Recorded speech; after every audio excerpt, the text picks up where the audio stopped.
Yeah, it is one of those days which I don't actually love a lot, which is one of those days which I actually hate a lot, where like we're supposed to wrap up the match, but we decide not to because like we are not more composed in front of the box, because we are not converting available when we are supposed to do that.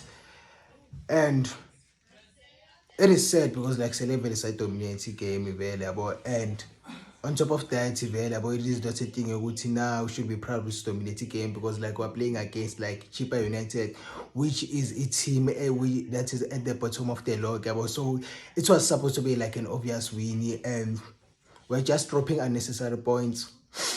So if I'm being honest, I'm so disappointed, and I hope we do more better. Yeah.